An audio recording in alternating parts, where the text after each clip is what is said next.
Dans une de mes deux ovaires, un ovule commence à mûrir, entouré du follicule, sa bulle protectrice. Il faut 6 jours à l'ovule pour arriver à maturation, ce sera l'ovulation. Les spermatos ne peuvent pas entrer car le col de mon utérus est fermé. Ils restent dans le vagin et meurent après 1 à 3 heures à cause de l'acidité vaginale. Cette infertilité est variable selon les femmes, elle dure entre 5 et 10 jours. Dès le 7e jour environ, mes hormones œstrogènes s'activent dans l'utérus, mais surtout dans le col de l'utérus. Conséquence, le col s'ouvre et un véritable élixir de vie est produit. Dès ce moment, je suis fertile pour une durée de 7 à 11 jours.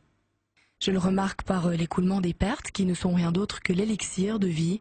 Son rôle est d'accueillir et de dynamiser la vie des spermatozoïdes, de trier les plus vigoureux et de leur permettre le voyage vers les trompes pour féconder l'ovule.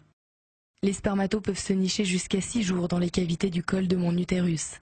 Durant ces 6 jours, ils montent au compte-gouttes pour chercher mon ovule. Les spermatos qui passeront juste à temps le trouveront. À gauche ou à droite? Nul ne sait de quel côté l'ovulation a lieu. J'ovule lorsque l'élixir de vie atteint sa meilleure qualité. Les spermatos avancent toujours et le grand rendez-vous est pour cette fois-ci. Le follicule éclate. Cette bulle protectrice se métamorphose en corps jaune et fait augmenter la température de mon corps. Ça y est, mon ovule ferme tout accès car un spermato a réussi à le féconder. C'est la joie complète car il va vivre.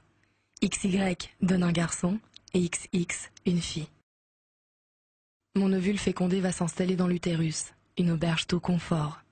Devenu embryon, il m'envoie une hormone HCG, qui est comme un soleil d'amour. Ma grossesse a commencé. 1 semaine après la fécondation, je peux repérer l'hormone HCG par un test de grossesse.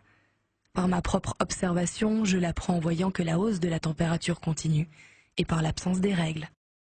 Avec mes 12 semaines de vie, mon bébé entend déjà ma voix et celle de son papa.